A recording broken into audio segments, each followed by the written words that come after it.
الحمد للہ رب العالمین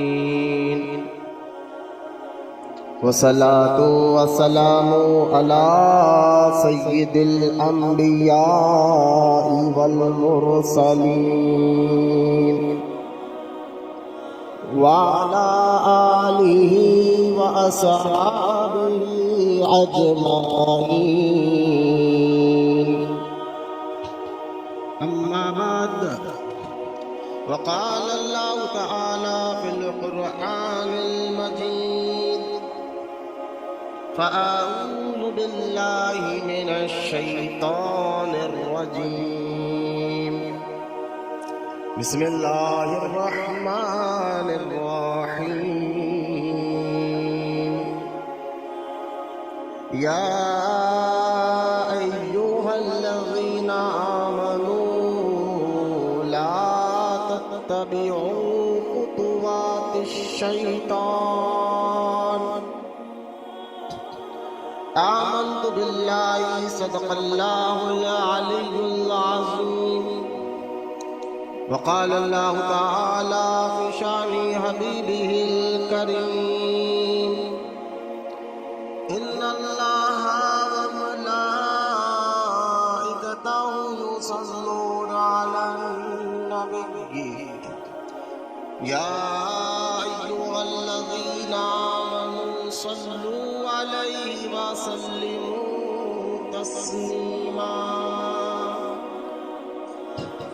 اللہم صل علی سیدنا ومولانا محمد معدن الجود والکرم وعلی آلہ وبارک وسلم صلاة وسلام علیک یا رسول اللہ صلی اللہ تعالی علیہ وآلہ وصحبہ وسلم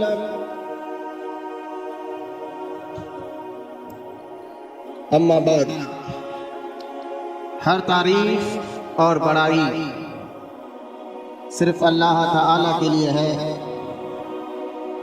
جو سارے جہان کا مالک ہے، مختار ہے اور جو سارے جہان کا پالنہار ہے۔ میں اس بات کی گواہی دیتا ہوں کہ اللہ تعالی کے سوا کوئی عبادت کے لائق نہیں، وہ ایک ہے، اس کا کوئی ساتھی اور شریک نہیں۔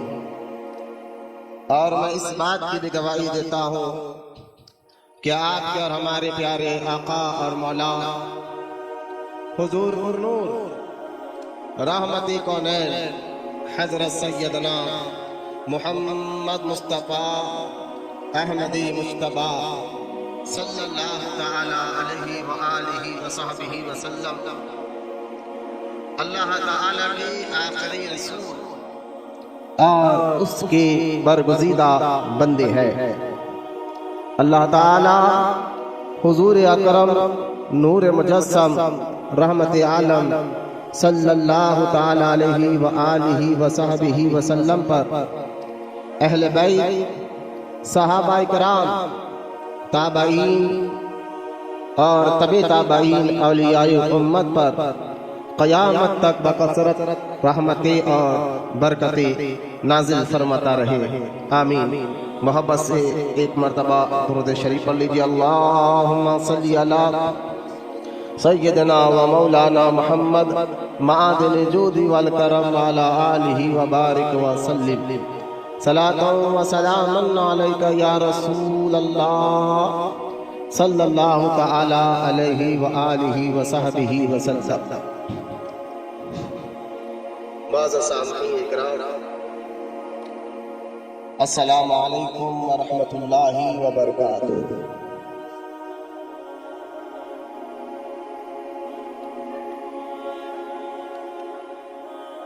یہ جمادی الثانی کا مہینہ چل رہا ہے۔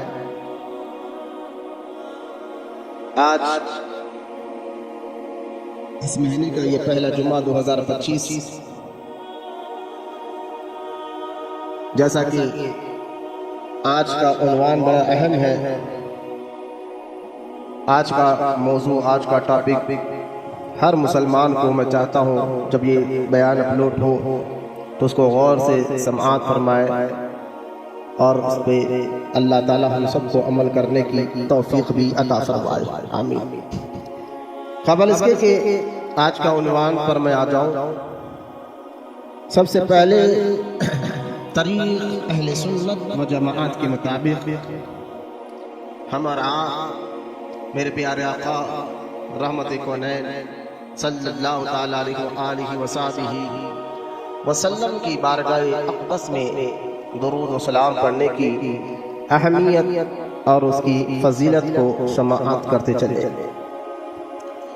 درود و سلام پر کئی احادیث موجود ہیں، انہی میں ایک حدیث پاک پہ بڑا ہی لطف، یہ حدیث پاک بڑی پیاری حدیث مبارکہ ہے، جس سے آپ کو درود شریف کا اندازہ بھی ہو جائے گا اور درود پڑھنے سے اللہ تعالیٰ کیسے انعامات عطا فرماتا ہے اس کا بھی آپ کو اندازہ ہو جائے گا۔ جب اللہ تعالیٰ نے سیدنا آدم علیہ السلام کے بائیں فصل مبارک سے تمام انسانوں کی ماں حوا علیہ السلام کو پیدا فرمایا تو اللہ کے حکم سے آدم علیہ السلام نے سیدنا آدم علیہ السلام نے حوا اماں کی بارگاہ میں یعنی اللہ تعالیٰ کی بارگاہ میں کہ اللہ ان سے میرا نکاح فرما دے، تو اللہ کا حکم یہ ہوا کہ آدم ان کا نکاح کے عوض تمہیں ان کا مہر ادا کرنا ہوگا۔ آدم علیہ السلام نے اللہ کی بارگاہ میں عرض کیا ان کا مہر کیا ہے، کیونکہ اس وقت آدم علیہ السلام اللہ کے قرب میں تھے اور وہ مال دولت کا وہ وقت نہیں تھا، تو اللہ کا حکم ہوا کہ میرے حبیب مصطفیٰ دار رحمت پر 10 مرتبہ درود شریف پڑھ لو، تمہارا حق مہر ادا ہو جائے گا۔ پتہ کیا چلا، جہاں درود پاک پڑھنے سے اللہ تعالیٰ مشکلوں کو آسان فرماتا ہے، تکلیفوں کو دور فرماتا ہے، درود پڑھنے والوں کو اللہ تعالیٰ نیکی عطا فرماتا ہے، درود پڑھنے والوں کو درجات کو اللہ تعالیٰ بلند فرماتا ہے، درود پڑھنے والوں کے اللہ تعالیٰ دنیا میں، قبر میں اور آخرت میں جہاں کامیابی عطا فرماتا ہے، وہیں پر یہ بھی معلوم ہوا کہ درود پاک تمام انسانوں کی ماں حوا علیہ السلام کے مہر میں بھی آیا ہے، لہذا درود پاک کی بے شمار فضائل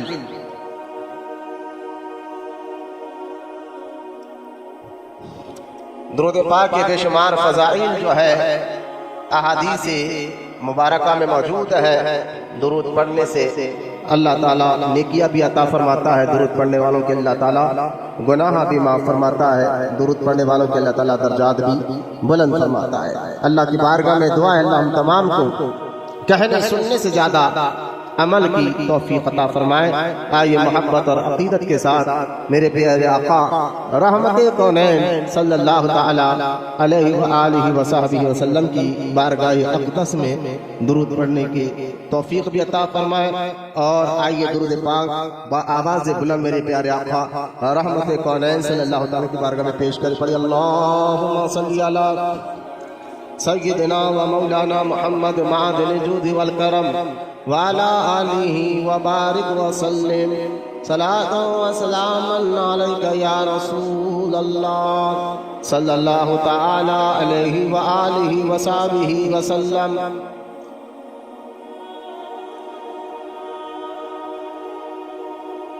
معزز سامعین اکرام،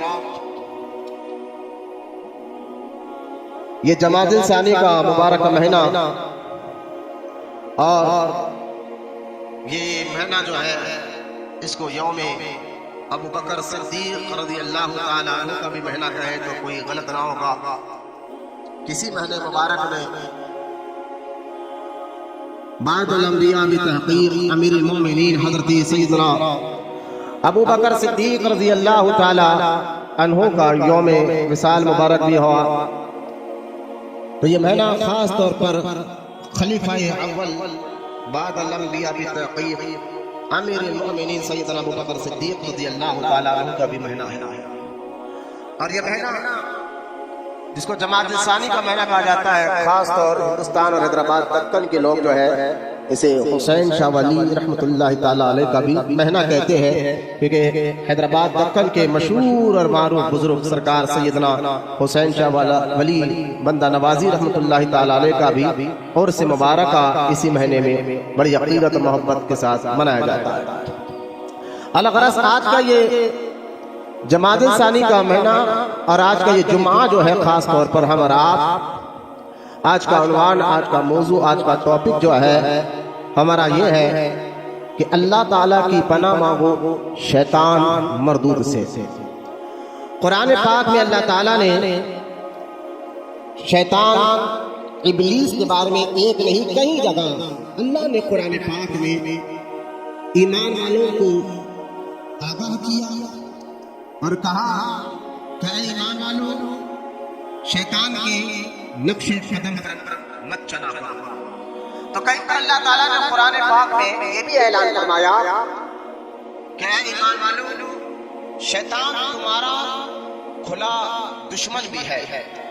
تو قرآن پاک کی کئی آیتوں میں اللہ تعالیٰ نے قرآن پاک میں کئی آیت مبارکہ میں شیطان مردود کے متعلق ایمان والوں کو، اللہ اس رسول پر یقین رکھنے والوں کو آگاہ کیا اور بار بار اعلان فرمایا کہ ان کے نقش قدم پر مت چلو، اس کے اور یہ لعنتی ہے اور یہ بے حیائی کا حکم دیتا ہے۔ الغرض کئی قرآن پاک کی آیتوں میں شیطان اور ابلیس کے بارے میں ذکر موجود ہے۔ ہمارا یہ جمعہ جو ہوتا ہے کسی درگاہ کی جو احاطے میں مسجد ہے، ہمارا یہ جمعے کا مقصد خاص طور پر ہم ہر جمعہ ایک موضوع اور ایک ٹاپک قرآن اور احادیث کی روشنی میں جو ہے ایک موضوع لاتے ہیں تاکہ جمعہ پڑھنے آنے والوں کو پتہ چلے کہ ہمارا دین، ہمارا اسلام ہم سے کیا چاہتا ہے اور اللہ ہمیں کیا حکم فرما رہا ہے۔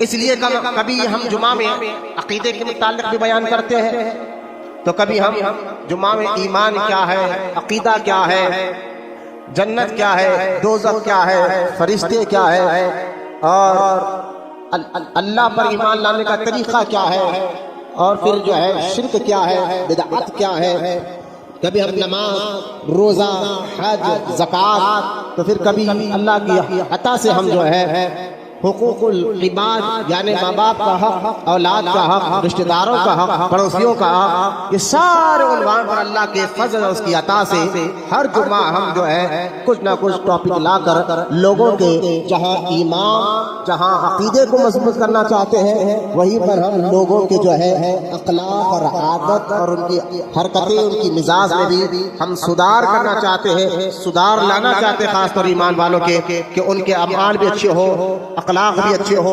عادت بھی اچھی ہو، سوچ بھی اچھی ہو، مزاج بھی اچھی ہو۔ اس لیے ہم جو ہے ہر جمعہ کچھ نہ کچھ ایک موضوع، ایک ٹاپک لا کر اللہ کے فضل سے اس مسجد میں بیان کرتے، اللہ سے قبول فرمائے اور کہنے سننے سے زیادہ ہم سب کو اللہ عمل کی توفیق بھی عطا فرمائے۔ لہذا آج یہ عنوان کہ شیطان کے بارے میں، ابلیس کے بارے میں، آج کا یہ عنوان بڑا دلچسپ بھی ہے۔ جیسا کہ قرآن میں اللہ تعالیٰ نے فرمایا کہ شیطان تمہارا کھلا دشمن ہے، تو انسان کی عادت بھی ہوتی ہے جو اس کے دشمن ہوتا ہے، جس سے اس کو جان کا، مال کا خطرہ ہوتا ہے، تو وہ دشمن سے بچنے کی پوری کوشش بھی کرتا ہے اور بچتا بھی۔ دشمن سے بچنے کے لیے جو ذریعے وہ اپناتا ہے، دیکھیں عقل بھی اس بات کو سمجھتی ہے کہ اگر کوئی آپ کا دشمن ہے تو آپ اس کے بچنے کے جو طریقے وہ اپناتے ہیں، جو ذریعے ہیں اس کو اپناتے ہیں، اور اس کے علاقے میں نہیں جاتے اور اس کے سامنے سے نہیں جاتے۔ یہ ہماری احتیاط ہوتی ہے تاکہ دشمن، اور کبھی ہم دشمن سے غافل بھی نہیں ہوتے۔ ایک تو اسے بچنے کے لیے ہم یہ ذریعہ اپناتے ہیں کہ اس کے علاقے میں اس کے سامنے سے نہ جائے، اور دوسرا جو ہے جو آپ کو جان کا مال کا دشمن ہو تو ہم اس کے بارے میں جانکاری بھی رکھتے ہیں، وہ کتنا پاورفل ہے، وہ کیا کر سکتا ہے، وہ کہاں رہتا ہے، کیا کرتا ہے، کیا نہیں کرتا ہے۔ تو یہ دنیاوی اعتبار سے اگر کوئی انسان کا کوئی دشمن ہو جس کے ذریعے اس کو پتا چل جائے کہ دشمن تمہیں مار سکتا ہے، تمہیں قتل کر سکتا ہے، تمہارے مال کو لوٹ سکتا ہے، تو سارے اس کے ذریعے اپنائے جاتے ہیں اور اس کے بچنے کے طریقے کو اپنایا جاتا ہے۔ تو جب دنیا کے دشمن جو آپ کو مار سکتا ہے، قتل کر سکتا ہے، اس سے بچنے کے لیے آپ ذریعے اپناتے ہیں، جبکہ آپ کی اور ہماری سوچ میں حقیقت میں دشمن ہے یا نہیں ہے یہ الگ بات ہے۔ لیکن مجھے بتائیے کہ اللہ تعالی قرآن پاک میں جب ایمان والوں کو اعلان یہ حکم فرما رہا ہے، اللہ تعالیٰ یہ کہہ رہا ہے کہ اے ایمان والو، شیطان تمہارا کھلا دشمن ہے، تو سوچئے اس سے بچنے کے لیے ہمیں کیا کیا طریقوں کو اپنانا چاہیے۔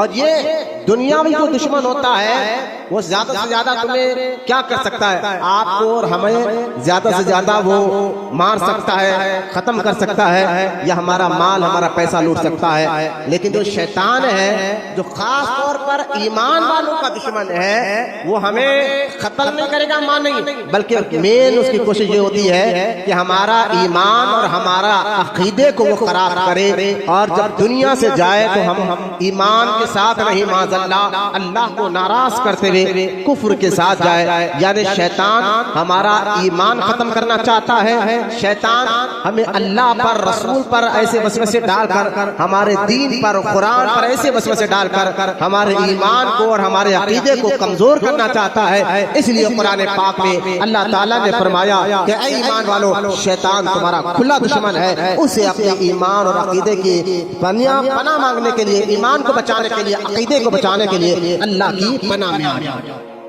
لہذا آج کا یہ عنوان ابلیس اور شیطان کیسے کیسے ہم پر حملہ کرتا ہے، اور جو بندہ ابلیس یعنی شیطان کے کہنے پر چلتا ہے تو اس کے اندر کیا کیا کوالٹیز، کیا کیا عادتیں اور اس کے اخلاق اور مزاج میں کیا کیا چیزیں پیدا ہو جاتی ہے، یہ آج آپ کو سمجھنا ہوگا۔ پہلے جس طرح دستور ہے، طریقہ ہے، کوئی ہمارا دشمن ہو تو ہم اس دشمن کے بارے میں جانکاری کرتے ہیں، تحقیق کرتے ہیں کہ وہ کون ہے، اس کتنا پاورفل ہے۔ اسی دستور، اسی طریقے کے تحت آج ہم پہلے یہ جانیں گے ابلیس کون ہے، پھر اس کو شیطان کیوں کہا جاتا ہے اور وہ کیا کرتا ہے۔ اس کو جاننے کے لیے ہمیں قرآن پاک کی کئی آیتیں، ایک نہیں قرآن پاک کی کئی آیتوں میں اللہ تعالیٰ نے ابلیس کا ذکر کیا، اس کی عادتوں کا ذکر کیا، اور وہ کیا ہے، کیا وعدہ کر کر اللہ کی بارگاہ میں آیا ہے، یہ سارا کا سارا واقعہ اللہ تعالیٰ نے اپنے پاک کلام قرآن پاک میں بیان فرمایا ہے۔ تو آج اسی دشمن کے تحت ہم جانکاری جانیں گے اور اللہ کی پناہ مانگیں گے اس شیطان اور مردود سے۔ ابلیس کے بارے میں آتا ہے کہ ابلیس جنات کی نسل میں سے ہے۔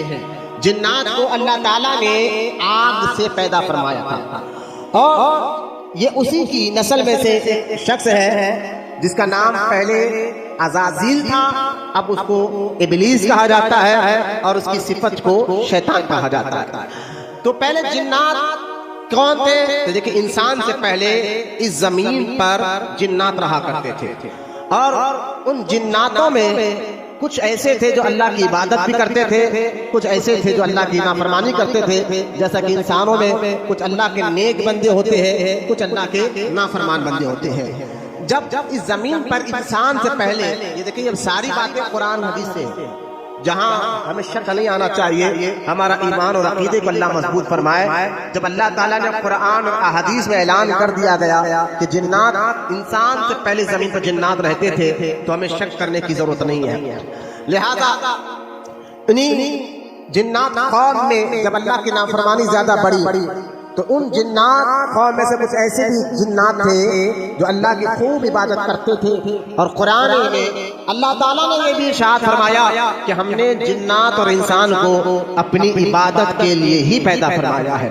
تو اس آیت کو بھی ذہن میں رکھے. تو جنات جو ہے اللہ کی عبادت بھی کرتے تھے. انہی جنات میں سے ایک جن جو آگ سے اللہ نے اس کو پیدا کیا تھا وہ قوم کا نام جن ہے.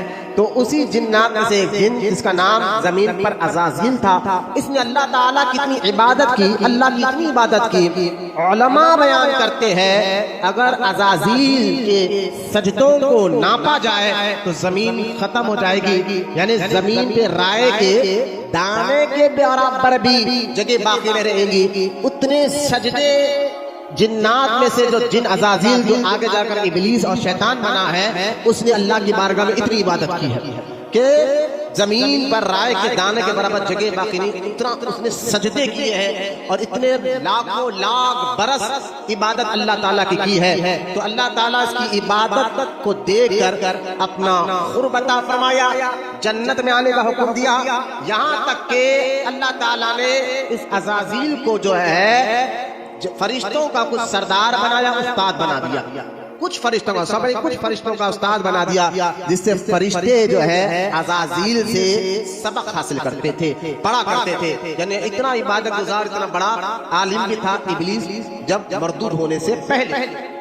لہذا جب وہ اللہ کی بارگاہ میں مقبول ہوا تو پھر اس کا یہ ہوا کہ جب جنات زمین پر بہت زیادہ اللہ کی نافرمانی کرنے لگے تو اللہ تعالیٰ نے اسی عزازیل یعنی ابلیس کے ذریعے زمین پر کچھ فرشتوں کو بھیجا. وہ زمین پر آئے اور زمین پر رہنے والے جنات کو پہاڑوں جنگلوں کی طرف دھکال دیا. یعنی یوں سمجھیے شہر سے ہٹا کر جنگلوں اور پہاڑوں میں ان کو بھیج دیا گیا. اس لیے جو عزازیل یعنی ابلیس کے ساتھ جو فرشتے آئے زمین پر, وہ فرشتے زمین پر ہی رہ گئے, اور جو آسمان کے فرشتے وہ الگ ہے. اور اس لیے زمین پر جو ہے کچھ اللہ کے معصوم فرشتے بھی گشت کرتے رہتے اللہ کے حکم سے. یہ ایک الگ بات ہے. ابلیس اتنا اللہ تعالیٰ کی بارگاہ میں مقبول ہو چکا تھا, پھر یہ اتنا بڑا مردود کیسے ہو گیا, لعنتی کیسے ہو گیا, یہی تو آپ کو سمجھانا. پہلے اس کے بارے میں بتا رہا ہوں کہ ابلیس کیسا اللہ کا فرما بردار بندہ تھا, جن کی قوم میں سے تھا. پھر ہوا یہ کہ اللہ تعالیٰ نے آدم علیہ السلام کو اپنی قدرت کاملہ سے پیدا فرمایا.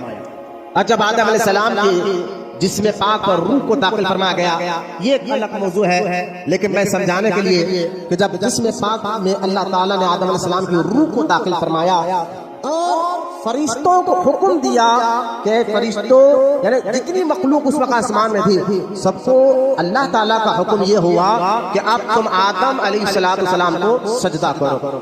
تو قرآن پاک میں یہ واقعہ بھی ایک آیت نہیں, سورہ بقرہ میں بھی ذکر ہے اور بھی دیگر سوروں میں اس واقعے کا ذکر اللہ تعالیٰ نے بیان کیا ہے کہ اللہ نے آدم علیہ السلام کو سجدہ کرنے کا حکم دیا. اب دیکھیں سجدہ کرنے کا حکم دیا تو پہلے سجدے کے بارے میں یہاں ایک بات بتاتا چلوں. کیا نہ پڑھنا درود شریف پڑھی, اللہم صلی علی سیدنا محمد معدن الجود والکرم وعلی آلہ بارک وسلم. آنکھیں کھول کے رکھو, ہاں آنکھیں کھول کے رکھو. سستی کا تو سلام کو جو سجدہ کرنے کا اللہ نے حکم دیا تو سوال یہ اٹھتا ہے سجدہ تو ہم اللہ کو کرتے ہیں, لیکن یہاں قرآن میں ذکر ہے کہ اللہ نے آدم علیہ السلام کو سجدہ کرنے کا حکم دیا ہے. تو قرآن کے اس واقعے سے ایک سبق ہمیں ملتا ہے, ایک بات ہمیں سمجھ میں آ جاتی ہے کہ سجدے کی دو قسمیں ہوتی ہیں. سجدے دو طریقے کے ہوتے ہیں. ایک سجدہ جو آدم علیہ السلام کو اللہ نے فرشتوں کو کرنے کا حکم دیا تھا, وہ سجدہ عبادت والا سجدہ نہیں تھا, تعظیم والا سجدہ تھا, عزت والا سجدہ تھا. تو اللہ کے حکم سے آدم علیہ السلام کو فرشتوں نے کیا تھا, وہ سجدہ عبادت والا نہیں تعظیم والا سجدہ تھا, جس کی ہم کسی کی عزت کر رہے ہیں, ادب کر رہے ہیں. تو لہذا یہ اللہ کا حکم تھا کہ آدم علیہ السلام کو سجدہ کیا جائے. اور ایک سجدہ عبادت والا ہوتا ہے جو ہم سے خالص اللہ کے لیے کرتے ہیں, جیسا کہ نماز سے ہم سجدہ صرف اور صرف اللہ کی بارگاہ میں کرتے ہیں. اب یہاں سے ایک قانون بھی آپ سمجھ جائیے کہ پہلے دور میں اللہ کے مقدس نبیوں اور ان کی دور کی امتوں میں یہ حکم تھا کہ وہ انبیاء علیہ السلام کو سجدہ کرتے تھے. پہلے کے دور میں جو کلمہ پڑھنے والے لوگ تھے, ہمارے حضور علیہ السلام کے پہلے کی امت, پہلے کے نبی, جیسا کہ یوسف علیہ السلام کے بارے میں قرآن پاک میں آتا ہے کہ یوسف علیہ السلام کے 11 بھائی تھے، جب ان 11 کے 11 بھائیوں نے یوسف علیہ السلام سے ملاقات کی اور اپنی غلطی کی جو ہے معافی مانگی، اور غلطی کو معاف کرنے کے لیے جب یوسف علیہ السلام نے ان کی غلطی کو معاف کر دیا تو قرآن کہتا ہے وہ پورے کے پورے بھائیوں نے یوسف علیہ السلام کو سجدہ کیا، جبکہ سجدہ صرف اللہ کے لیے جائز ہے۔ پھر قرآن میں یہاں ذکر کیا کہ یوسف علیہ السلام کو اللہ تعالیٰ کے قرآن میں بیان ہو رہا ہے ان کے بھائیوں نے یوسف علیہ السلام سے سجدہ کیا، تو پتہ کیا چلا سجدہ دو طریقے کے ہوتے ہیں، ایک تعظیم والا سجدہ ہوتا ہے، ایک عبادت والا سجدہ ہوتا ہے۔ تو پہلے دور میں تعظیم کا سجدہ کیا جاتا تھا، لیکن حضور علیہ السلام جب دنیا میں تشریف لے کر آئے تو اب اللہ کے رسول صلی اللہ تعالی علیہ وسلم نے کہا کہ آج کے بعد تعظیم کا سجدہ میری امت میں کسی پیر کسی استاد کو نہیں کیا جائے گا، جو بھی سجدہ کرنا ہے صرف اللہ کی بارگاہ میں ہوگی اور عبادت والا وہ سجدہ ہوگا۔ لہٰذا حضور نے منع فرما دیا، اس لیے آج اس امت میں تعظیم والا سجدہ جائز نہیں ہے، حرام ہے۔ عبادت والا سجدہ جو ہم اللہ کی بارگاہ میں کرتے ہیں، تو یہاں قرآن کے اس واقعے سے پتہ چلا کہ سجدے دو طریقے کے ہوتے ہیں، ایک تعظیم والا سجدہ، ایک عبادت والا سجدہ، اور ہمارے آقا رحمت کونین صلی اللہ علیہ وسلم کی امت میں اب تعظیم والا سجدہ نہیں رہا، یہ جائز نہیں ہے۔ فرشتوں نے اللہ کے حکم سے سجدہ کیا، اس وقت ابلیس جو ہے جس کا نام عزازیل تھا وہ بھی اللہ کا محبوب تھا پہلے، وہ جب اللہ کے حکم سے سارے نے سجدہ کیا لیکن ابلیس جو ہے اکڑ گیا، کہا میں ان کو سجدہ نہیں کروں گا۔ اب یہاں دیکھیں ابلیس کے بارے میں جانکاری رکھنا ضروری ہے، قرآن کہتا ہے یہ تمہارا دشمن ہے، یہ قرآن کہہ رہا ہے تمہارا یہ دشمن ہے، تو لہٰذا اس کے بارے میں تو جانکاری ضروری ہے نا۔ پھر اب آپ دیکھیں کہ ابلیس اکڑ گیا اور اکڑ کر کہنے لگا کہ میں سجدہ نہیں کروں گا، تو اللہ تعالیٰ نے پوچھا، اللہ ہر چیز کا جاننے والا ہے لیکن پھر بھی پوچھتا ہے، ورنہ اللہ کو پوچھنے کی ضرورت نہیں ہے۔ ایک بات یاد رکھیں کہ وہابی کہتے ہیں حضور صلی اللہ تعالی علیہ وسلم کو دیوار کے پیچھے کیا ہے معلوم نہیں ہے، ہم کہتے ہیں اہل سنت و جماعت نہیں، اللہ کے حکم سے حضور ہر چیز کا علم رکھتے ہیں۔ جب ہم یہ بات کہتے ہیں نا تو وہاں بھی پھر ایک بات یہ کہتے ہیں کہ دیکھو اگر تم یہ کہتے کہ نبی کو ہر چیز کا علم ہوتا ہے، لیکن یقیناً ہوتا ہے اللہ کے عطا سے، تو پھر ایک بار حضور اپنے گھر میں تھے علیہ الصلوۃ والسلام، ایک صحابی دروازے پر آیا اور دستخط دی، تو اگر حضور کو دروازے کے باہر نظر آ جاتا کون ہے کیا ہے تو حضور تو دروازہ کھول کر کہتے اندر آؤ، لیکن سرکار نے اپنے گھر کے اندر سے پوچھا باہر کون ہے، باہر کون ہے، تو اس صحابی نے کہا کہ میں ہوں یا رسول اللہ۔ سرکار نے پوچھا میں کون؟ اب وہابی کہتے دیکھو حضور کو پتہ ہی نہیں تھا باہر کون ہے، انہوں نے کہا حضور میرا نام یہ ہے، تو سرکار نے جب دروازہ کھولا، دروازہ کھول کر کہا کہ دیکھو جب بھی کسی کے دروازے پر جاؤ دستخط دو، میں مت کہو، اپنا نام بتایا کرو۔ اب یہ حدیث پوری مکمل ہے، میں آپ کے سامنے سنا رہا ہوں۔ وہاں بھی یہ کہتے ہیں کہ دیکھو حضور کو معلوم نہیں تھا اس لیے تو پوچھا باہر کون، باہر کون۔ ہم یہ کہتے ہیں یہ حدیث ہے بالکل صحیح ہے، لیکن اس حدیث میں اس کا مطلب یہ ہرگز نہیں ہے کہ حضور کو پتہ ہی نہیں تھا کہ باہر کون ہے، لیکن ہم یہ کہتے ہیں کہ پتہ نہیں تھا کہ حضور نے باہر کون کو کہا، لیکن اس کا جواب سنو۔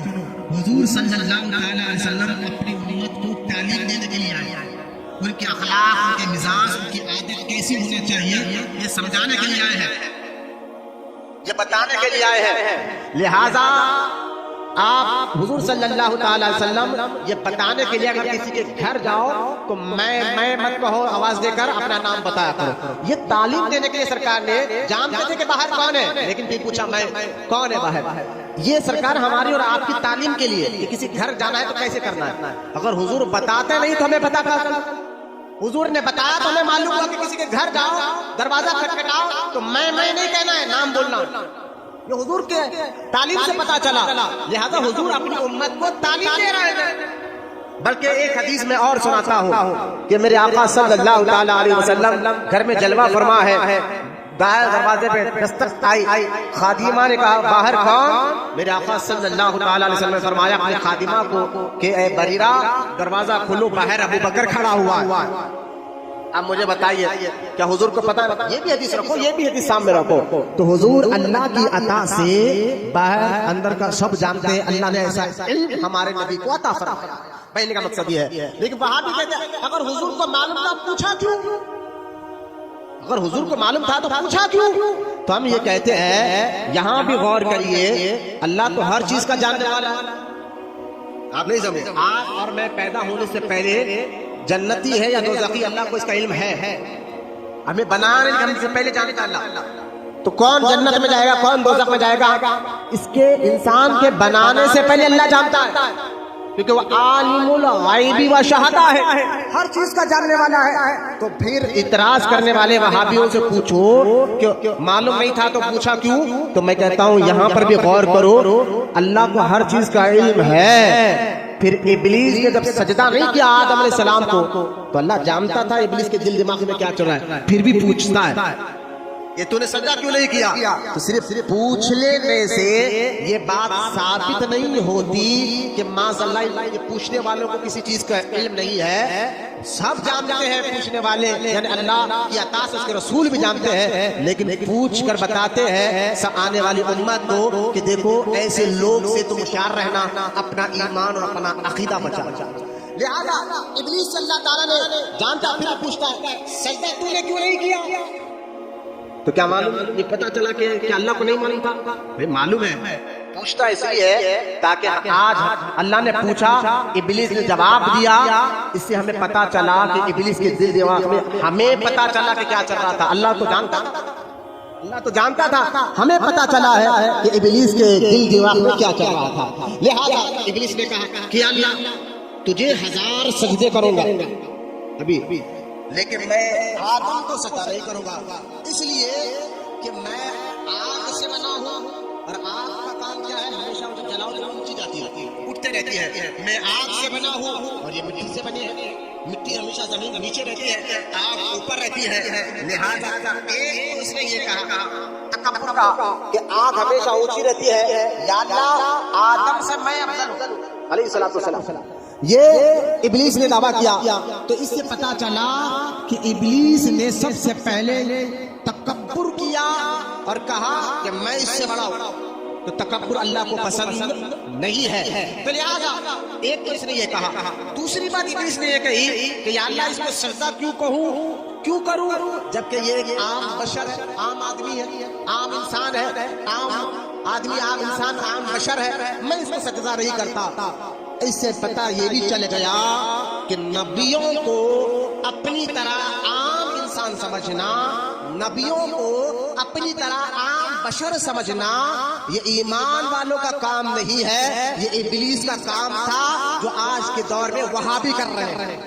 وہابی اور سنی میں یہی فرق ہے بچوں، کہ وہابی کہتے ہیں کہ نبی تو ہماری طرح ایک عام آدمی تھے، عام بشر تھے، وہ آئے چلے گئے، لہذا ان کی کوئی تعظیم اور عزت نہیں ہے. ہم کہتے ہیں نہیں، جیسے میرے سرکار ہے ایسا کوئی نہیں. لہذا ایک ایک بات پر غور کریں کہ ابلیس اللہ کی بارگاہ میں کیوں مردود ہوا. ایک تو اس نے نبی کی شان میں گستاخی کی، کیا کہا وہ میری طرح ہے، یعنی عام آدمی ہے، بشر ہے. اور دوسرا اس نے کہا کہ میں آدم سے بڑا ہوں، افضل ہوں. یہ اس کی غلطی تھی. اللہ تعالیٰ نے قرآن میں کہا وَقَانَا، اے ابلیس اب تو کیا ہو گیا، کافروں میں سے ہو گیا، لعنتی ہو گیا. ابلیس کا نام اس وقت عزازیل تھا، اللہ تعالیٰ نے اس کو شیطان، لعنتی، مردود کہہ کر خطاب کیا. تو اصل میں ابلیس کا نام عزازیل تھا، پھر بعد میں ابلیس پڑا. ابلیس کہتے ہیں مکار آدمی. ابلیس کا معنی کیا ہے، وہ جو مکار ہے، دھوکہ دیتا ہے، مکاری کرتا ہے، اپنوں کے ساتھ جو مکاری کرے اس کو ابلیس کہا جاتا ہے. لہذا ابلیس کہا یار تو مکار ہے، اللہ نے کہا تو مکاری کر رہا ہے. یہ تو دیکھ رہا ہے کہ آدم علیہ السلام کو سجدہ کرو، سارے فرشتوں نے کرے، تو نے نہیں کیا، اور کہہ رہا ہے یہ تو انسان ہے، میں ان کو سجدہ کیوں کروں. کہہ رہا ہے میں ان سے بڑا ہوں، افضل ہوں، میں ان کو سجدہ کیوں کروں. اور یہ نہیں دیکھ رہا ہے کہ حکم کس نے دیا ہے آدم کو سجدہ کرنے کا. حکم کس نے دیا ہے؟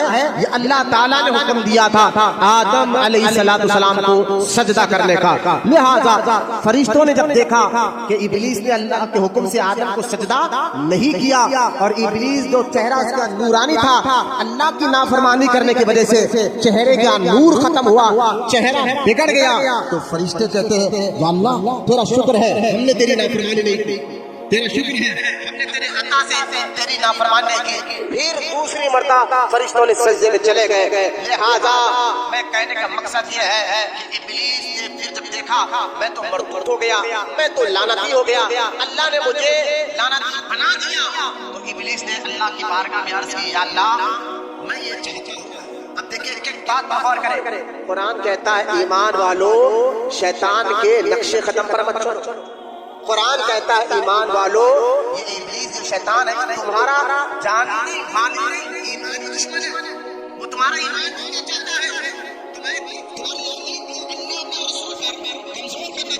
ہے, تو لہذا پہلے ایک بات یاد کریں ابلیس جس کا معنی ہے مکاری کرنے والا, شیطان جس کا معنی ہے کہ وہ جس کو اللہ نے اپنی رحمت سے ہمیشہ کے لیے دور کر دیا ہے, تو اللہ کی رحمت سے دور کرنے والے کو, دور رہنے والے کو شیطان کہا جاتا ہے. لیکن ہمارے یہاں ابلیس شیطان کا نام لو تمہارے دل دماغ میں عجیب عجیب شکلیں, ڈرانی شکلیں, اس کے زبان ایسی ہوگی, اس کی آنکھیں ایسی ہوگی, اس کے کان ایسے ہوگی, اس کا منہ ایسا ہوگا. ارے بھائی یہ تو فلمی ڈراموں کے ذریعے ایک شیطان کا نقشہ بتایا جاتا ہے, حقیقت کچھ اور ہے. خیر ہمیں اسے دیکھنے کی حاجت نہیں کرنا چاہیے, لیکن اس کا وجود ہے, وہ دنیا میں موجود ہے. لہذا ابلیس سے اللہ کی پناہ مانگتے رہنا یہ اللہ کا حکم بھی ہے. لہذا ایک اور بات سنیے, اس واقعے سے یہ پتا چلا ابلیس کا ایک وجود ہے زمین پر, وہ آیا ہے کیونکہ قرآن اور احادیث پر ہر مسلمان کو ایمان لانا لازم ہے. کچھ لوگ ایسے بھی گزرے ہیں جنہوں نے اللہ کو تو مانا کہ اللہ ہے, ایک ہے, اسی کی عبادت کرنا ہے, لیکن کسی نے کہا اللہ کو تو مانیں گے لیکن جنت کو نہیں مانیں گے, دوزخ کو نہیں مانیں گے, فرشتوں کو نہیں مانیں گے, جنات کو نہیں مانیں گے, جن میں کچھ بھی نہیں رہتا, شیطان ویطان کچھ نہیں رہتا, جنت کچھ بھی نہیں ہے, دوزخ جنت کچھ بھی نہیں ہے. تو یہ لوگ ایسے یقین, ہاں اللہ کی عبادت کرتے ہیں ایسے لوگ, لیکن کہیں گے جنات شیطان جنت دوزخ کچھ بھی نہیں ہے. ایسے لوگ بھی زمین پر ہیں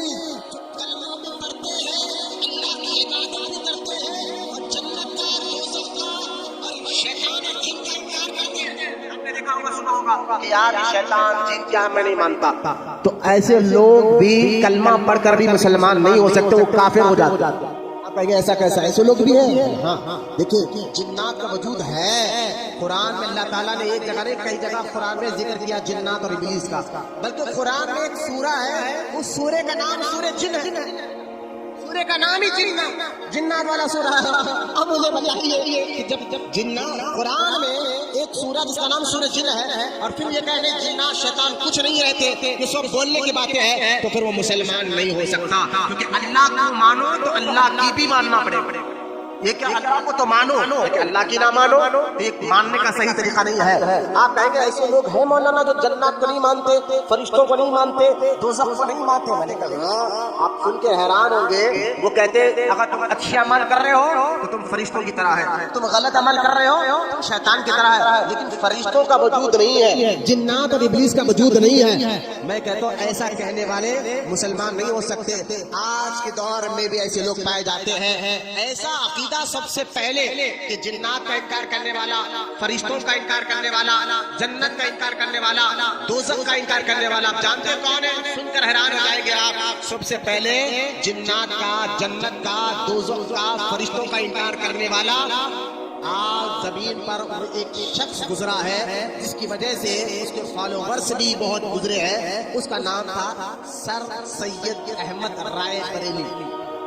ایک شخص گزرا ہے جو بچے نہیں جانتے, ذرا کے بعد میں سنا رہا ہوں. یہ سر سید احمد اس کا نام تھا, رائے بریلی کا رہنے والا تھا. یہ انگریزوں دور میں اور علی گڑھ یونیورسٹی کا یہ بہت بڑا, یو پی میں ابھی بھی ایک یونیورسٹی ہے, اس یونیورسٹی کا یہ بہت بڑا ٹیچر تھا, پروفیسر بھی تھا.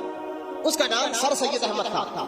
اس نے اپنے اسٹوڈنٹ کو اور اپنے ماننے والوں کو، دیکھیں نام بھی مسلمان والا، عبادت بھی اللہ کی کر رہا ہے، کلمہ بھی پڑھ رہا ہے، لیکن اس لیے لوگوں کے ذہن کو خراب کیسے کیا جانتے ہیں آپ؟ ہر کلمہ پڑھنے والا وہابیوں کو دیکھ کے کہتے ہیں ارے بھائی وہابی ہے تو کیا ہوا، کلمہ تو پڑھ رہا ہے، نماز تو پڑھ رہا ہے، آپ کہتے ہیں کافر ہے مسلمان نہیں ہے۔ میں نے کہا دیکھو یہ سر سید احمد کون تھا، اللہ کی عبادت بھی کرتا تھا، سب کچھ کرتا تھا، لیکن اس نے یہ عقیدہ دیا اپنے چیلوں کو کہ جنت کچھ بھی نہیں ہے، دوزخ کچھ بھی نہیں ہے، جبکہ جنت کا ایک وجود ہے جو اللہ نے بنائی ہے۔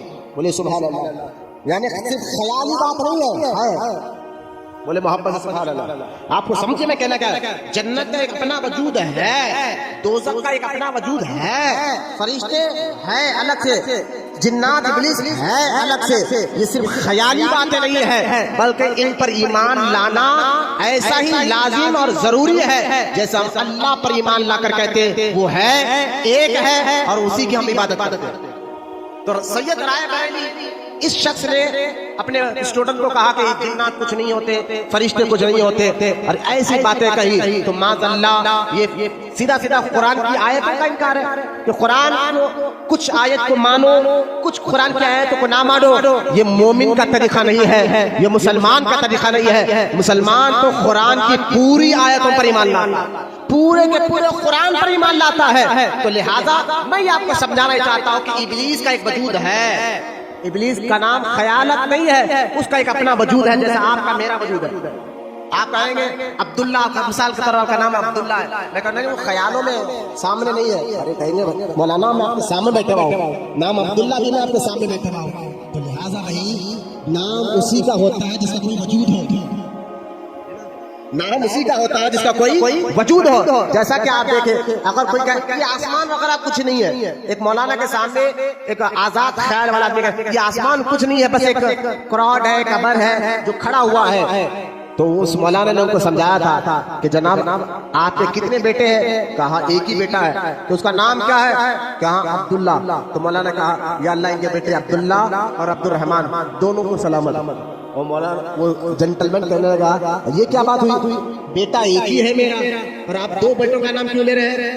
تو مولانا نے سمجھانے کے لیے کہا اچھا یعنی جو ہوتا ہے اسی کا نام ہوتا ہے، جو ہوتا ہے اسی کا نام رکھا جاتا ہے۔ ہاں میرا ایک ہی بیٹا ہے، اس کا نام عبداللہ ہے۔ تو آپ نے فرمایا آپ بتائیے کہ دوسرا بیٹا تو ہے نہیں، آپ بولے کہ جب ہے نہیں تو نام کیا، جب وہ ہے نہیں تو نام کیا؟ تو پھر مولانا نے سمجھایا آپ کہہ رہے کہ آسمان کچھ نہیں ہے، لیکن پھر آسمان کو انگلش میں کیا کہتے ہیں؟ مولانا سے نے ان سے کہا آسمان کو انگلش میں کیا کہتے ہیں؟ اسکائی کہتے ہیں، اسکائی کہا اسکائی کہتے ہیں۔ آپ کہہ رہے ہیں کہ جو ہوتا ہے اسی کا نام رکھا جاتا ہے، جو چیز ہوتی ہے اس کا نام بھی رکھا جاتا ہے۔ تو جب آپ کہہ رہے کہ آسمان ہے ہی نہیں، پھر آسمان کا نام اسکائی کیوں رکھا؟ تو سمجھا کہ آسمان بھی اپنی جگہ ہے۔ تو کہنے کا مقصد یہ ہے کہ ابلیس کا ایک وجود ہے جیسا آپ کا ہمارا، تو ابلیس کا وجود قرآن سے ثابت ہے، حدیث سے ثابت ہے، اس کو سمجھنا اور وہ ہے یہ ماننا ایمان کی حصوں میں سے ہے۔ اب قرآن کہتا ہے اے ایمان والو ابلیس کے نقش قدم پر مت، یہ تمہارا دشمن ہے۔ تو ابلیس کیسے ہمارا انسانوں کا دشمن بنا؟ کہ آدم علیہ السلام جو سارے انسانوں کے والد ہیں ان کا سب سے بڑا دشمن بنا، اور ان کی اولاد کا بھی یہ دشمن بنا۔ آدم علیہ السلام کی وجہ سے ابلیس سوچنے لگا آدم علیہ السلام کی وجہ سے مجھے جنت سے نکالا گیا، میں محبوب جا کر لعنتی ہوا، مردود ہوا، لہذا اب جو ہے ابلیس نے اللہ کی بارگاہ میں التجا کی۔ کہا قرآن کہتا ہے، قرآن کی کئی آیتوں میں اس کا ذکر موجود ہے۔ ابلیس اللہ سے کہہ رہا ہے، غور کر، اللہ سے کہہ رہا یا اللہ تو نے مجھے لعنتی بنا دیا، تو نے مجھے دوزخی بنا دیا ہمیشہ بھر کے لیے، لیکن میرے مولا مجھے دو چیز کی اجازت تو دے دے، تو دو چیز کی اجازت دے دے تاکہ میں جو ہے وہ کام کروں۔ اللہ نے کہا پوچھ، کیا پوچھنا چاہتا ہے، کیا مانگنا چاہتا ہے؟ تو ابلیس نے کہا کہ یا اللہ ایک تو یہ میں قیامت تک زندہ رہوں گا، ایک تو یہ تو مجھے لعنتی بنا دیا ہے لیکن اب قیامت تک زندہ رہوں گا۔ اللہ نے کہا اجازت ہے، تو قیامت تک زندہ رہے گا، اس کے بعد ہمیشہ بھر کے لیے دوزخ میں جائے گا۔ اور دوسرا بات یہ ہے مولا جس کی وجہ سے میں جبکہ ابلیس کو غصہ آ گیا آدم علیہ السلام کی وجہ سے معاذ اللہ کہ میں جو ہے لعنتی ہو گیا، لہذا جس کی وجہ سے میں ہمیشہ بھر کے لیے لعنتی ہو گیا، اور اللہ نے کہا اللہ سے کہنے لگا تو نے مجھے اپنی رحمت سے دور کر دیا ہے، میں چاہتا ہوں ان کی اولاد کو قیامت تک جو ان کی اولاد تیرے طرف آئیں گے وہ سیدھے راستے پر بیٹھ جاؤں گا اور ان کی اولاد کو تیرے قریب آنے نہیں دوں گا۔ دوسرے لفظوں میں یوں سمجھیے کہ ابلیس اللہ سے چیلنج کر رہا ہے۔ یہ قرآن کیا کہتا ہے؟ آج ہمارا حال یہ ہے کہ ہم وائزین مقرر حضرات کو بھی چاہیے کہ وہ تقریر کرتے وقت ہر موضوع پر بچوں کو بیان کر کے بتائے، ہر جہاں جنت کے بارے میں بتائے، دوزخ کے بارے میں بتائے، ایمان کے بارے میں بتائے، عقیدے کے بارے میں بتائے، عمل کے بارے میں بتائے، تو بھائی اس کے بارے میں بھی بتائے جس کے بارے میں اللہ نے قرآن میں کہا یہ کھلا دشمن ہے، یہ تمہارا ایمان اور عقیدے کو لوٹنا چاہتا ہے۔ تو بھائی جو تمہارا کھلا دشمن ہے، قرآن جن کے بارے میں اللہ نے اعلان قرآن میں کر دیا ہے، ایمان والو ابلیس تمہارا کھلا دشمن ہے، تو اس دشمن کی جانکاری بھی تو رکھنا لازم ہے نا، وہ کیا کر سکتا ہے، کیا کرے گا، کیا نہیں کرے گا۔ لہذا ابلیس نے اللہ سے چیلنج کر دیا، غور کرے، چیلنج کر دیا، کہا یا اللہ جو تیری طرف آئیں گے نا میں اس راستے پہ بیٹھ جاؤں گا، سیدھے راستے پر بیٹھ جاؤں گا، اور جو بھی تیری طرف آئے ان کو تیرے قریب آنے نہیں دوں گا۔ اللہ نے کہا اس کی بھی اجازت ہے، اس کی بھی تجھے اجازت ہے۔ اب ہمارے ذہن میں ایک سوال آ سکتا ہے کہ دیکھو دشمن اگر دکھتا ہے تو ہم اس سے لڑ سکتے ہیں، بچ سکتے ہیں، ابلیس دکھتا بھی نہیں ہمیں، اور دیکھنے کے دکھتا نہیں کا مطلب یہ نہیں کہ وہ نہیں ہے، وہ ہے، لیکن ہمیں دیکھنے کی خواہش نہیں کرنا چاہیے۔ دیکھنا ہے تو میرے آقا صلی اللہ علیہ وسلم کو دیکھنے کی خواہش کرو، دعا کرو کہ اللہ خان کے حضور کا دیدار کرے۔ اللہ والوں کو دیکھو، ابلیس کو کیا ہے، اس کا مطلب یہ نہیں کہ وہ نہیں ہے۔ عام آدمی کے ذہن میں ایک سوال یہ آ سکتا ہے جب ابلیس ہمارا دشمن ہے، ہمیں سیدھے راستے پہ چلنے سے روکتا ہے، اللہ کے قریب جانے سے روکتا ہے، اللہ کو راضی کرنے سے روکتا ہے، ہمارے ایمان پر ڈاکہ ڈالتا ہے، ہمارے عقیدے پہ ڈاکہ ڈالتا ہے، ہمیں تباہ کرنا چاہتا ہے، ہمیں برباد کرنا چاہتا ہے، تو ہم اس سے بچے کیسا؟ بچا تو اس سے جاتا ہے جو سامنے دکھتا ہے، ہاں یہ ہمارا دشمن ہے، اس سے بچا جاتا ہے۔ ابلیس تو دکھتا بھی نہیں ہے لیکن ہمارے ساتھ رہتا ہے، بلکہ ہمارے جسم میں رگوں سے خون جیسا دوڑتا ہے۔ ابلیس اس طرح خون کے ساتھ دوڑ دوڑ کر ہمارے ذہنوں کو خراب کرتا ہے، ہمیں وسوسے ڈالتا ہے، ہمارا ایمان اور ہمارا عقیدہ اللہ پر، رسول پر، خیانت پر کمزور کرتا ہے، لہذا ہمیں غلط کام پر لے جاتا ہے۔ اب بچے کیسا؟ یا اللہ ہم کیسے اس سے بچے؟ تو اللہ تعالیٰ نے فرمایا میرے بندو گھبرانے کی ضرورت نہیں ہے، میں وہ بھی راستہ بتا دیتا ہوں، جو میری پناہ میں آ جاتا ہے وہ ابلیس سے بچ جاتا ہے۔ ہمیں کوئی ٹینشن نہیں ہے، ہم اللہ کی پناہ مانگے۔ اب کیسے مانگے، اللہ کی پناہ کیسے ملے گی، یہ الگ بات میں آگے چل کر بتاؤں گا۔ تو ابلیس نے اللہ سے چیلنج کیا، یا اللہ سیدھے راستے پر چلوں گا، جو بھی سیدھے راستے پر تیرے قریب آنا چاہتے ہیں میں ان کو بھٹکاؤں گا۔ اللہ نے اجازت دی، اور پھر اللہ نے اعلان فرمایا قرآن میں، لیکن یاد رکھ جو میرے مخلص بندے ہیں نا، بولو نا سبحان اللہ۔ ابلیس کو اللہ نے کہا یاد رکھ ایک بات، جو میرے دنیا میں میرے بندے جائیں گے ان میں جو میرے مخلص بندے ہوں گے، مخلص سمجھتے ہیں آپ کس کو کہتے ہیں؟ مخلص بندے، جو میرے مخلص بندے ہوں گے، اللہ کہتا ہے قرآن میں ان پر تیرا کوئی داؤ نہیں چلے گا، ان پر تیرا کوئی وار نہیں چلے گا، تیرا کوئی وسوسہ ان پر کام نہیں کرے گا۔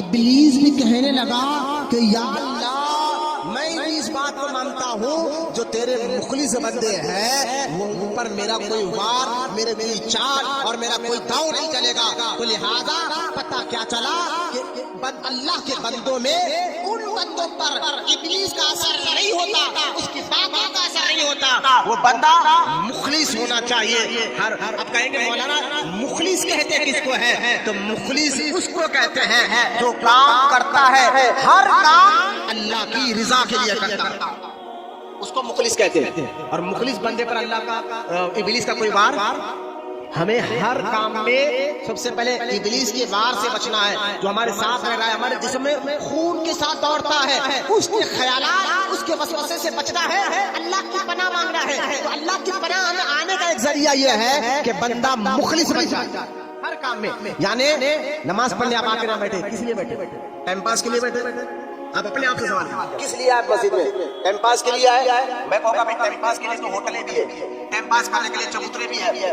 اب آپ یہاں بیٹھے ہوئے ہیں، آپ چاہیں گے یار بہت جلدی آ کر بیٹھ گیا، لہٰذا آپ کو شیطان وسوسے ڈالے گا اتنا جلدی آ کے بیٹھنے کی کیا ضرورت ہے، یہاں آ کر مسجد میں بیٹھنے کی کیا ضرورت ہے؟ تھوڑا گھر میں بیٹھ جاتا, تھوڑا دوستوں کے ساتھ ہنسی مذاق کر لیتا, یہ کر لیتا, وہ کر لیتا, بس کئی قسم کے آ رہے ہیں. لیکن آپ اپنے آپ سے یہ کہیں کہ جو مسجد میں آ کر بیٹھا ہوں نا, اللہ کی محبت اور اس کی رضا کے لیے آیا. مخلص اس کو کہتے ہیں کہ آپ آئے کہ ہر کام میں یہ خیال رہے کہ اللہ کی رضا, اللہ کی محبت. اگر آپ رزق حلال کما رہے ہیں, شیطان کہہ رہا ہے یار یہ شراب بیچ کے پیسے کما, یہ سود کا کاروبار کر کر پیسے کما, یہ جو ہے لوگوں کی زمینیں ہڑپ کر پیسے کما, وہ کہتا ہے نہیں اللہ ناراض ہوتا ہے ان کاموں سے, میں اللہ کی رضا کے لیے کام کر رہا ہوں. تو جو مخلص ہو جاتا ہے شیطان کا وار اس پر نہیں چلتا. اس کی ایک مثال دے کر میں آپ کو سمجھا دوں. ہر کام میں آپ مخلص بن جائیے. آپ ماں کی خدمت بھی کر رہے ہیں اس لیے کریں کہ اللہ کا حکم ہے, باپ کی خدمت کر رہے ہیں اس لیے کریں اللہ کا حکم ہے, لہذا بیوی بچوں کو پال رہے ہیں اس لیے کریں کہ اللہ کا حکم ہے. اگر آپ رزق حلال مارکیٹ میں جا کر محنت کر رہے ہیں, مزدوری کر رہے ہیں, کس لیے کہ دیکھو ایک تو شراب پی کر کما رہا ہے اور ایک شراب بیچ کر کما رہا ہے, سود کر کما رہا ہے. آپ کہتے ہیں نہیں ایک وقت تو کھاؤں گا لیکن خود حلال کماؤں گا, خود بھی حلال کھاؤں گا, اولاد بھی حلال کھلاؤں گا. کس لیے وجہ کیا ہے؟ آپ کا ضمیر یہ کہے اللہ کے لیے, اللہ کی رضا. تو جو مخلص ہوتے ہیں اس پر شیطان کا وار نہیں چلتا. اور آسان کر ایک بات سمجھاتا ہوں. روایت میں آتا ہے کہ ایک شخص جو ہے گاؤں میں گیا اور اس نے دیکھا کہ ایک جھاڑ ہے اور لوگ اس گاؤں کے لوگ اس جھاڑ کی عبادت کر رہے ہیں. اس کو بڑا غصہ آیا کہ یار یہ کیا ہے, اللہ کو چھوڑ کر یہ لوگ جھاڑ کی عبادت کر رہے ہیں. تو اس نے سوچا کہ رات جب ہون دو اس جھاڑ کو ہی کاٹ دوں گا. اچھی سوچ تھی. لوگ اللہ کو چھوڑ کر جھاڑ کی عبادت کر رہے تھے, ہاتھ میں کوڑاڑی لیا, رات کا وقت باہر نکلا گھر سے وہ جھاڑ کو کاٹنے کے لیے. تو ابلیس جو ہے نا, جو انسان کو بھٹکانے کے لیے اللہ سے وعدہ کر کر آیا ہے, چیلنج کر کر آیا ہے, وہ ابلیس کو اللہ نے اتنا پاور بھی دیا, وہ چاہے تو آگ سے انسان بھی بنتا ہے, پتھر بھی بنتا ہے, جھاڑ بھی بنتا ہے. یہ پاور یہ اٹھارٹی ابلیس کے پاس ہے. ذرا غور کریں ابلیس کے ایک ایک چیزوں پر, آپ ذرا غور کرتے جائیے. ابلیس چاہے تو جھاڑ بھی بن کر بتاتا, ابلیس چاہے تو ہوا میں اڑ کر بھی بتاتا, ابلیس چاہے تو انسان بنے, مرد بنے, عورت بنے, سب کچھ بن کر بتاتا. ابلیس چاہے تو یہ کر سکتا ہے. مجھے بتائیے, جبکہ ابلیس لعنتی ہے, مردود ہے, اللہ نے اس کو اپنی رحمت کے ہمیشہ بھر کے لیے دور کر دیا ہے, لیکن پاور اس کے پاس اتنا, اختیار اس کے پاس اتنا کہ ابلیس کے بارے میں آتا ہے کہ ایک سیکنڈ میں, غور سے سنیں بچے, بیچن مت تو جاؤ باہر. ابلیس کے بارے میں آتا ہے کہ وہ ایک سیکنڈ میں, غور سے سنیں بچے, ایک سیکنڈ میں دنیا کے یہ کونے سے وہ کونے جا کر بھی آ سکتا ہے. ایک سیکنڈ میں. اب مجھے بتائیے, ابلیس جب کہ مردود ہے, لعنتی ہے, اللہ نے اس کو اپنی رحمت سے دور کر دیا ہے, اس کو اتنی طاقت دی کس نے, اتنا پاور اس کے پاس آیا کس نے؟ یقیناً اس کو بھی طاقت دینے والا اللہ ہے. تو مجھے بتائیے, جب اللہ تعالیٰ مردودوں کو ایسی طاقت دیتا ہے تو محبوبوں کو کتنی طاقت دیتا؟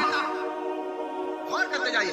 جو وہاں بھی کہتے ہیں غوث اعظم کیا کرتے ہیں, غریب نواز کیا کر سکتے ہیں, بندہ نواز کیا کر سکتے ہیں, نظام الدین اولیاء کیا کر سکتے ہیں, جو کرتا ہے اللہ کرتا ہے. ہم کہتے ہیں بات صحیح ہے, لیکن مجھے بتائیے جب ابلیس یہ کر سکتا ہے, یہ بن سکتا ہے, یہ بن سکتا ہے, یہ کر سکتا ہے, تو مردود کو اللہ نے جو طاقت دی ہے تو اللہ اپنے محبوبوں کو کیسی طاقت دیتا ہوگا. تو ہمارا ایمان عقیدہ بھی موجود ہے. ابلیس جو ہے جب دیکھا کہ ہاں یہ بندہ ایمان والا جھاڑ کو کاٹنے نکلا, بات آ جائے, یہ واقعہ سنا رہا تھا میں آپ کو, جھاڑ کو کاٹنے نکلا, تو ابلیس نے کیا کیا, انسان بن کر اس کو راستے میں روک دیا. روک کے کہنے لگا کہاں جا رہا ہے, تو کہا وہ جھاڑ کاٹنے جا رہا ہوں.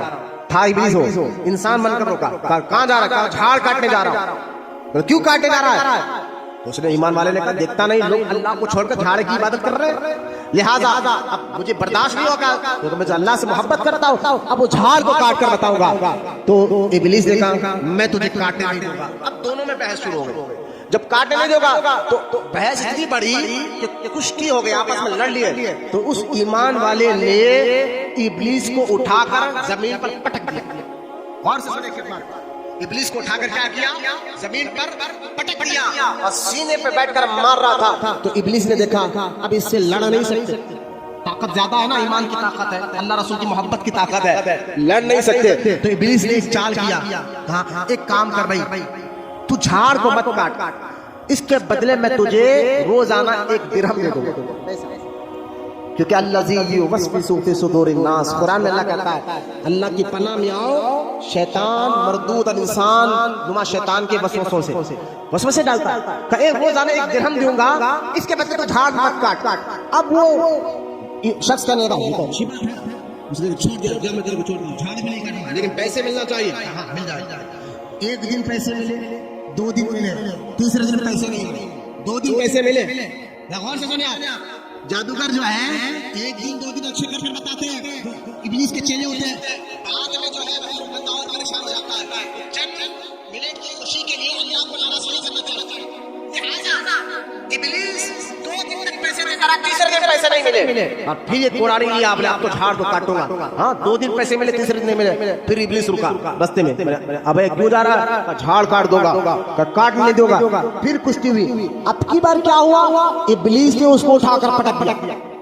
پہلے کیا تھا؟ اس نے ابلیس کو پٹکا تھا، اب ابلیس شیطان نے اس کو اٹھا کر پٹک دیا، اور پٹک دیا تو وہ نوجوان کہنے لگا یار پہلے تو میں طاقتور تھا، اب تو طاقتور کیسے ہے؟ تو ابلیس نے کہا پہلے دن تو کاٹنے جا رہا تھا نا، تیرے دل میں اللہ کی محبت تھی، اللہ کے لیے کام کرنے جا رہا تھا، لالچ تیرے دل میں نہیں تھی، پیسے کی، شہرت کی، عزت کی کچھ لالچ نہیں تھی، تیرے دل میں صرف اللہ کی رضا، اللہ کو راضی کرنے کے لیے جا رہا تھا۔ جو بندہ اللہ کے لیے کوئی کام کرے تو وہ مخلص ہوتا ہے، اور کرے جو بندہ کوئی بھی کام کرے اس کے لیے کرے، اللہ کے لیے کرے تو وہ مخلص ہوتا ہے، اور مخلص پر شیطان کا داؤ نہیں چلتا، شیطان کا کوئی اثر نہیں ہوتا۔ لیکن ابلیس کہتا ہے اب تو نے دوسری مرتبہ اللہ کے لیے نہیں، پیسے نہ ملنے پر غصے میں آ کر تو جھاڑ کاٹنے گیا ہے، اب تیرے سے طاقتور میں ہوں۔ تو اس واقعے سے پتا چلا ایمان والوں کو شیطان لعنتی مردود سے اپنے ایمان اور اپنے عقیدے کو بچانا ہے تو آپ سب سے پہلے مخلص بن جائیے، یعنی ہر کام اس لیے کرے جس کام سے اللہ راضی ہوتا ہے، لوگوں کو دکھانے کے لیے، رشتہ دار کو دکھانے کے لیے، ماں باپ کو دکھانے کے لیے، دوستوں کو دکھانے کے لیے، کوئی بھی اچھا کام مت کریے دکھانے کے لیے۔ جو بھی اچھا کام کر رہے ہیں، کسی کی مدد بھی کر رہے ہیں، تو صرف اور صرف تمہارا مقصد، تمہاری نیت اللہ کی رضا ہونا چاہیے۔ جب بندہ مخلص ہو جاتا ہے تو ابلیس کا کوئی اثر آپ پر نہیں ہوتا۔ تو خیر ابلیس کیا کیا آپ کو کر سکتا ہے؟ میں نے کہا وہ آپ کے ایمان کو لوٹنے کے ہر ذریعے اپناتا ہے، اور کسی بھی ذریعے آپ کے عقیدے اور آپ کے اور ہمارے ایمان کو لوٹنا چاہتا ہے۔ جیسا کہ قرآن نے ابلیس کے بارے میں کیا کہا، دیکھیں ابلیس اس کا اصل نام، شیطان اس کی صفت ہے، شیطان نام نہیں ہے، اس کی صفت کا نام، شیطان اس کی صفت کا نام، اس کے اندر جو ابلیس کے اندر خوبی ہے اس خوبی کا نام شیطان۔ مطلب کیا ہے؟ ایک ہوتا وجود، ایک ہوتا ہماری عادت صفت، تو لہذا وجود اور ہے، ہماری عادت اور ہے۔ بھئی آپ کا نام کیا ہے؟ عبداللہ، اور آپ کیا کام کرتے ہیں؟ تو کہا میں میکینک ہوں، میں کار میکینک ہوں، تو یہ میکینک آپ کی صفت ہے، یہ آپ کا وجود نہیں، آپ کی صفت ہے، آپ کا کام ہے، آپ کی عادت ہے۔ تو بہت آسان کر کے میں آپ کو سمجھا رہا ہوں، ابلیس کا نام شیطان نہیں ہے، شیطان اس کی صفت کا نام ہے۔ شیطان کا مطلب کیا ہے؟ پھر ظاہر کرو، جیسا ہی ذہن میں شیطان کا نام ہم سنتے ہیں، جیسا کہ ہم روٹی کہتے ہیں تو ہمارے ذہن میں اس کا نقشہ آ جاتا ہے، روٹی کا نقشہ آ جاتا ہے، پانی کہتے ہیں تو پانی کا نقشہ آ جاتا ہے۔ تو جیسا ہم کسی کا نام سنتے ہیں اس کا نقشہ ہمارے ذہن میں آ جاتا ہے۔